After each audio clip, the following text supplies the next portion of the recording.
Hello दोस्तों, स्वागत है आप लोग का आपके अपने YouTube चैनल शिक्षा सर्कल 2.0 में। दोस्तों, क्लास 10 के मैथमेटिक्स का 13 चैप्टर पृष्ठीय क्षेत्रफल और आयतन के आज के यह दूसरा क्लास है और हम लोग बोर्ड एग्जाम 2023 के लिए मोस्ट इंपॉर्टेंट क्वेश्चन को देख रहे हैं। और आज के दूसरे क्लास में हम लोग 2 मार्क्स वाले यानी 2 मार्क्स वाले क्वेश्चन को खत्म कर लेंगे और इसके तीसरे वीडियो में हम लोग इस चैप्टर के जो 5 अंक के प्रश्न पूछे जाते हैं उन प्रश्नों को देखेंगे। तो साथियों, मुझे उम्मीद है कि आप लोग इसके पहले वाले वीडियो देख लिए होंगे। अगर नहीं देखे हैं तो उसका लिंक डिस्क्रिप्शन बॉक्स में दे दिया गया है, आप लोग उसको जाकर देख लीजिए और इस वीडियो को देख लीजिए। और इतना ही में से ही प्रश्न आएगा, इससे बाहर नहीं होगा और ऐसे ही प्रश्न पूछे जाते हैं। तो साथियों, चलिए आज के पहला क्वेश्चन है, कह रहा है किसी बेलन के वक्र पृष्ठ का क्षेत्रफल 1760 cm स्क्वायर है। यानी बेलन का वक्र पृष्ठ दे रखा है और कहता है इसके आधार की त्रिज्या 14 सेंटीमीटर है। तो हमसे पूछा है बेलन की ऊंचाई बताना है। तो पहले एक फिगर बनाते हैं हम लोग बेलन का।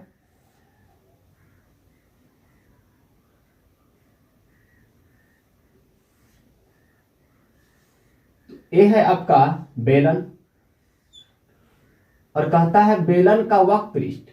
तो बेलन का वक्र पृष्ठ क्या होता है? तो 2 पाई आर एच होता है और 2 पाई आर एच का मान कितना दिया है? 1760। इतना समझिए पहले। और कहता आधार की त्रिज्या, तो बेलन का आधार कैसा होता है? वृत्ताकार होता है, अर्थात बेलन के आधार की त्रिज्या मतलब वृत्त की त्रिज्या, यानी आर का मान कितना दे रखा है? 14 सेंटीमीटर।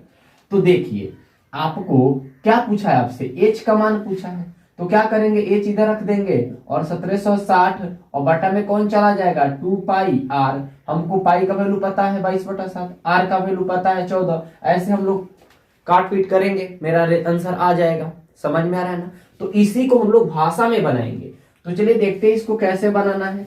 तो पहले करेंगे क्या, यहाँ पर बेलन के आधार की त्रिज्या दिया है, तब इसको यहाँ पर लिख देंगे। कितना दे रखा है? 14 सेंटीमीटर। हमसे क्या पूछा है? बेलन की ऊंचाई अर्थात एच का मान पूछा है। तो लिखेंगे चूंकि बेलन के आधार की त्रिज्या, पहले जो त्रिज्या है उसको पहले लिख लेते हैं। कितना दे रखा है? 14 सेंटीमीटर। बेलन के आधार की त्रिज्या कितना है? 14 सेंटीमीटर। और कहता है तथा वक्र पृष्ठ क्षेत्रफल कितना दे रखा है? 1760 सेंटीमीटर स्क्वायर। तो भाई यह 1760 आपका क्या है? बेलन का वक्र पृष्ठ है और 2 पाई आर एच भी क्या है? बेलन का वक्र पृष्ठ है। तो दोनों आपस में क्या होगा? बराबर होगा। और हमको निकालना है एच का मान। तो जिसको निकालना है उसको इधर रख लेंगे, जिसको नहीं निकालना है तो किसको नीचे भेजेंगे? 2 पाई आर को। 2 पाई आर। अब देखिए एच बराबर 1760 बटा 2 गुने पाई का वैल्यू 22/7 और आर का वैल्यू 14। अब ध्यान देना, एच बराबर काटेंगे इसको, 7 दूनी कितना होगा? 14 होगा। बोलो ना भाई। अब इससे काटिए, इससे काटेंगे तो 2 से इसको काटेंगे, 2 8 16, इसमें से एक जाएगा 16 होगा, फिर 2 8 16 और यहाँ पर कितना आएगा? 0। इसे खत्म हो गया। यानी 1760 को हम अगर 2 से काटेंगे तो कितना आएगा? 880। फिर इससे 22 चौके कितना होगा? 88। बोलो ना भाई, 40 हो जाएगा। और 2 से काटेंगे कितना आएगा? 20। अर्थात कहने का मतलब हुआ कि बेलन का ऊंचाई कितना आया? 20 सेंटीमीटर। तो भाषा में नीचे लिख देंगे, अतः बेलन की ऊंचाई कितना है? तो 20 सेंटीमीटर है। बेलन की ऊंचाई कितना है? 20 सेंटीमीटर है। यह अभी प्रश्न आपके बोर्ड एग्जाम में पूछे गए हैं। और ऐसे ही जैसे अब हमको आर का मान दिया तो हमसे एच पूछा, वैसे ही क्या करेगा इसी क्वेश्चन में? एच का मान दे देगा, आपसे आर पूछेगा तो आर को इधर रखेंगे, 2 पाई एच को नीचे भेज देंगे। ऐसे ही प्रश्न में घुमा फिरा के आपको यही सब पूछबे करेगा। तो आप लोग इसका स्क्रीनशॉट ले लीजिए। तो देखिए दोस्तों, अब दूसरे नंबर प्रश्न को, यह भी बहुत इंपॉर्टेंट प्रश्न है। कहता है त्रिज्या 4.2 सेंटीमीटर वाले धातु के एक गोले को पिघलाकर त्रिज्या 6 सेंटीमीटर वाले एक बेलन के रूप में ढाला जाता है। मतलब समझिए, एक धातु का गोला है, एक धातु का गोला है, ऐसे है, इसको देखिए फिगर को, एक धातु का गोला ऐसे और कहता है जिसकी त्रिज्या कितना है, तो 4.2 सेंटीमीटर है आर का मान, और ठोस है, गोला है तो ठोस है। इसको पिघला करके इसी आयतन का, जितना आयतन इसका होगा उतना ही आयतन का, इसी को पिघला करके एक बेलन बनाया जाता है। एक क्या बनाया जाता है, बेलन बनाया जाता है। तो हमसे पूछा गया है इस बेलन की क्या पूछा है, तो हमसे पूछा इस बेलन की ऊंचाई बताना है। इसका त्रिज्या दे रखा है कितना, 6 सेंटीमीटर। इसका त्रिज्या कितना दिया है, 6 सेंटीमीटर, दोनों ऊपर त्रिज्या ही होता है। हमसे पूछा है कितना ऊंचा बनेगा ये। बातों को समझिए, 4 cm त्रिज्या वाला एक धातु का गोला है। इस गोला को पिघला दिया जाता है, किसी मेटल का होगा, और इसको पिघला करके क्या बनाया जाता है, एक बेलन बनाया जाता है। और बेलन का त्रिज्या दे रखा है। हमसे पूछा कि कितना ऊंचा बनेगा बेलन, ये बात पूछा गया है। त्रिज्या दिया है तो ऊंचाई पूछेगा, या ऊंचाई दे देगा तो त्रिज्या पूछेगा।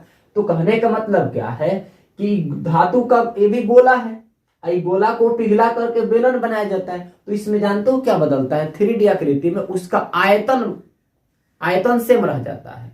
जब एक फिगर से दूसरे फिगर में कन्वर्ट करते हैं तो आयतन क्या रहता है, सेम रहता है। जितना आयतन का यह गोला है उतना ही आयतन है, उतना ही मेटल का तो बेलन बना है, कोई अलग से मेटल थोड़े लगा दिए हैं, यही बात है। तो कहने का मतलब हुआ कि जितना आयतन गोला का होगा उतना ही आयतन किसका होगा, बेलन का होगा। तो यहां पर हम लोग सोल्यूशन लिखेंगे, जो बात दिया उसको पहले लिखिए। लिखेंगे चूंकि गोले की त्रिज्या यानी धातु के गोले की त्रिज्या, ऐसे लिखना चाहिए, रहने दीजिए। गोले की त्रिज्या कितना है, 4.2 सेंटीमीटर, निशाना छोड़ दो। और तथा बेलन की त्रिज्या कितना है, तो यह है 6 सेंटीमीटर। और हमसे पूछा है क्या, बेलन की ऊंचाई। क्या पूछा है भाई, बेलन की ऊंचाई, जो बेलनाकार आकृति बन रहा है उसकी ऊंचाई पूछा गया है, एच का मान। तो यहाँ पर करेंगे क्या, ऊंचाई निकालने का स्पेशल कोई फॉर्मूला होता नहीं है। ये दोनों का क्या सेम होगा, आयतन। जब भी 3D आकृति में पिघला कर बोले एक आयतन से दूसरे आयतन में कन्वर्ट करने के लिए कहे, तो वहां पर क्या सेम होता है, आयतन सेम होता है। अर्थात बेलन का जो आयतन होगा, बेलन का आयतन और जो गोला का आयतन है वह आपस में क्या होगा, बराबर होगा। क्योंकि जितने आयतन का गोला है उतना ही आयतन का बेलन है। अब हम बेलन का आयतन का फॉर्मूला देखेंगे, क्या होता है, πr² होता है। और गोला का आयतन का क्या सूत्र होता है, 4/3 πr³ होता है। देखिए ना, तो यहां पर करना क्या है, पाई से पाई को पहले कैंसिल करो, तो पाई से पाई कटा तो मेरे पास क्या बचा, r² बचा। इधर क्या बचा, 4/3, और क्या बचा, r³ बचा। अब बातों को समझो, r का मान यहां पर r किसका है, बेलन का, तो कितना है 6, तो 6 का स्क्वायर, तो 6 का स्क्वायर गुने h, और यहां पर 4/3, यहां पर r का मान कितना है गोला का, तो 4.2, और पावर 3 है तो हम इसको जानते हो क्या कर देंगे, इसको 3 बार लिख सकते हैं। आप इसको 3 बार लिख सकते हो, पावर 3 है। अब करना क्या है, यहां पर हो जाएगा 36h, 6 का स्क्वायर 36 होता है। यहां पर देखो, तुम चाहोगे तो इसको डेसिमल में बदल सकते हो, या डेसिमल को हटाकर फ्रैक्शन में बदलो, भिन्न में रखो, नहीं तो कटा दो, ये कट जाएगा, ये 3 एकम 3 दशमलव आएगा, और यहाँ पे एक जाएगा तो हो जाएगा 3 चौके 12, 14 3 42, यानी 4 गुने 1.4 गुने 4.2 गुने 4.2। कैलकुलेशन थोड़ा इसमें रहता है ना मेंसुरेशन में, तो हम कर देंगे h बराबर 4 गुने 1.4 गुने 4.2 गुने 4.2, और बटा में कौन चला जाएगा, 36। अब काटिएगा तो हो जाएगा 4 9 36, फिर 3 से काटिएगा तो 3 3 9, तो ई कट जाएगा 1.4 बार में, फिर इसको काटिएगा कट जाएगा 1.4 बार में, तो अब लिखेंगे हम लोग यहाँ h बराबर क्या लिखेंगे, देखिए 1.4 बच्चा 1.4 यानी 3 बार 1.4 आया और 3 बार 1.4 आया। तो यहाँ पर कहने का मतलब हुआ कि हम लोग दशमलव थोड़ा देर अगर भूल जाइएगा तो 3 को 14 आया, तो 2 को 14 क्या होता है, 14 गुने 14 14 का स्क्वायर क्या होता है 196। तो 196 में हम लोग क्या करेंगे, फिर किससे गुना करेंगे, तो 14 से कर देंगे। अभी दशमलव मत रखिए, तो कितना आएगा 6 चौके 24 के 4 हाथ लगा 2, 9 चौके 36, 36 अदो कितना हो जाएगा 38, हाथ में कितना आया 3 और 4 एकम 4 3 7, फिर 196 यहाँ पर लिख देंगे हम लोग। अब इसको ऐड करेंगे 4, फिर कितना हो जाएगा 8 6 14 के 4 हाथ में 1, फिर 9 8 9 और 7 कितना हो जाएगा 16, 16 1 17 और 1 1 कितना हो जाएगा 2, यानी दशमलव कितना अंक बाद है 1 2 3 3 अंक बाद, यानी 2 दशमलव कितना आया 2.744 आपका सेंटीमीटर। आप लोग लगभग लिख सकते हैं, कोई बात नहीं है, यहाँ पर अप्रोक्स में आंसर आता ही है दशमलव के बाद, दशमलव को पहले सही होगा। एनसीईआरटी बुक का 13.3 का पहला नंबर प्रश्न है, तो आप लोग इसका स्क्रीनशॉट ले लो, बहुत शानदार प्रश्न है, कैलकुलेशन थोड़ा है ध्यान में रखना आप लोग बस। तो देखिए दोस्तों, अब तीसरे नंबर प्रश्न, ये भी बहुत इंपॉर्टेंट प्रश्न है बोर्ड के पॉइंट ऑफ व्यू से। यह प्रश्न 2023 के एग्जाम में 90% संभावना है कि आने का, तो ध्यान दीजिएगा। कहता है क्रमशः 6 cm, 8 cm और 10 cm त्रिज्याओं वाले धातु के 3 ठोस गोलों को पिघलाकर, धातु के कितने गोले हैं, धातु मतलब जिसे लोहा एल्युमिनियम सब धातु है ना, साइंस में पढ़े होइएगा, को पिघलाकर एक बड़ा गोला बनाया जाता है। यानी कहने का मतलब हुआ कि 3 छोटे छोटे गोले हैं, क्या है 3 छोटे छोटे गोले हैं। जैसे एक गोला मान लो ये वाला है जिसकी त्रिज्या कितना है 6 सेंटीमीटर, इससे एक थोड़ा बड़े हैं, ज्यादा त्रिज्या तो बड़ा थोड़ा होगा, इसका त्रिज्या 8 सेंटीमीटर है दूसरा गोला, एक और इससे थोड़ा बड़ा है क्योंकि त्रिज्या 10 है तो ज्यादा है, जैसे जितना त्रिज्या ज्यादा होगा उतना ही बड़ा होगा, तो 10 सेंटीमीटर। ये धातु के 3 गोला है, इन तीनों गोलों को पिघलाकर मतलब इसको गला दिया जाता है और गला करके इकट्ठा करके और उससे क्या बनाया जाता है, एक बड़ा गोला बनाया जाता है, एक बड़ा गोला बनाया जाता है। तो बोला है इस गोले का त्रिज्या क्या होगा। बहुत अच्छा प्रश्न है, बहुत अच्छा प्रश्न है।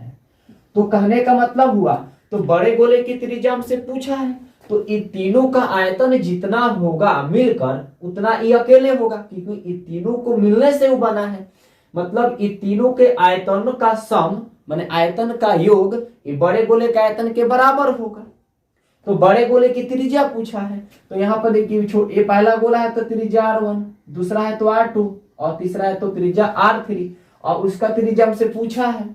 तो हम लिखेंगे यहां पहले गोले दूसरे इसे कहा ना लिखेंगे, सोचे लिखेंगे R1 बराबर 6 सेंटीमीटर, R2 बराबर 8 सेंटीमीटर, R3 बराबर 10 सेंटीमीटर और बड़े गोले की त्रिज्या बड़ी R बराबर डॉट डॉट। बस पहले गोले की त्रिज्या, दूसरे गोले की त्रिज्या, तीसरे गोले की त्रिज्या और बड़े गोले की त्रिज्या।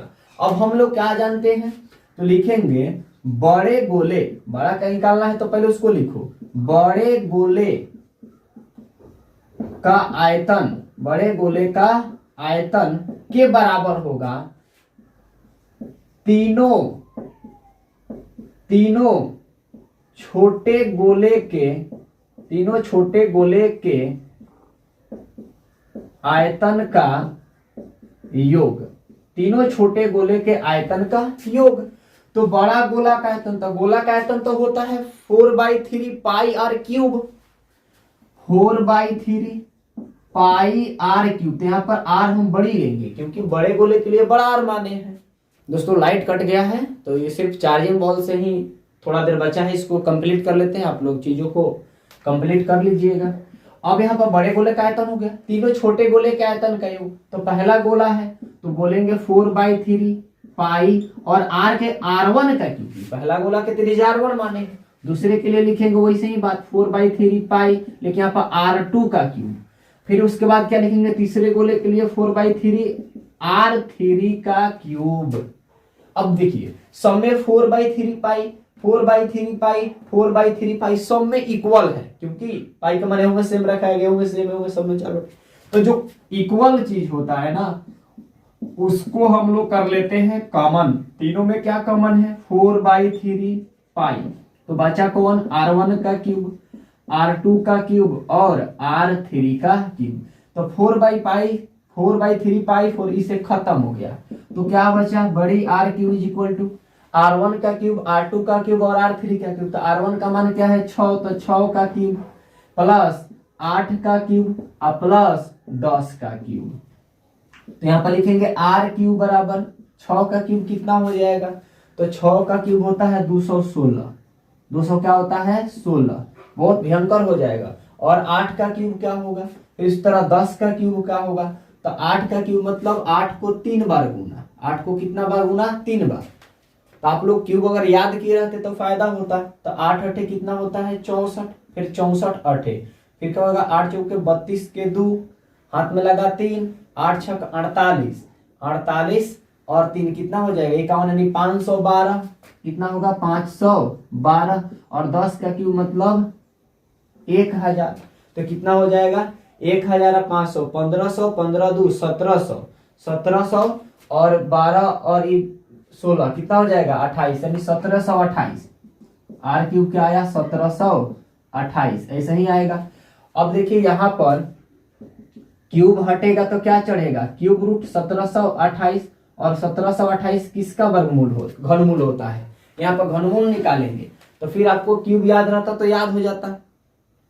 तो यहाँ पर देखिए आपको हम टेक्निक सिखा रहे हैं। 1728 को तोड़िए, 2 से तोड़िएगा 2 अठे 16, 1 जाएगा 2 छक 12, 2 चौके 8, 2 चौके 8, फिर कितना हो जाएगा? 2 दूनी 4 और 2 तिहाई 6 और 2 दूनी 4, फिर 2 से काटिएगा कितना आएगा? 2 दूनी 4, 2 एकम 2, 2 छक 12, 216 आया। फिर देखिए यहाँ पर 2 से काटिएगा 2 एकम 2, 0, 2 अठे 16, फिर 2 से काटो, 2 पचे 10, 2 चौके 8, 2 दूनी 4, 2 सत्ते 14 और 27 को क्या लिख सकते हैं? 3 गुने 9, फिर यहाँ पर 3। तो कितना का जोड़ लगता है घनमूल में? 3 समान अंकों का, इसमें 3। तो इस दोनों का जोड़ इसमें से एगो 2 निकलेगा, इसमें से एगो 2 है, इसमें से एगो 3, मतलब 2 दूनी 4 4 तिहाई 12। यानी कहने का मतलब है कि 1728 का क्यूब रूट कितना होता है? 12 सेंटीमीटर। तो बोल देंगे भाषा में, अतः बड़े गोले की त्रिज्या 12 सेंटीमीटर। दोस्तों और प्रश्न भी हम लेते हैं, बट हुआ क्या कि लाइट चला गया और चार्जिंग बॉल से ज्यादा आपको प्रकाश नहीं मिल पा रहा होगा, अच्छा से आपको नहीं दिख रहा होगा। तो आज के लिए इतना ही, मिलते हैं अगले वीडियो में। जय हिंद।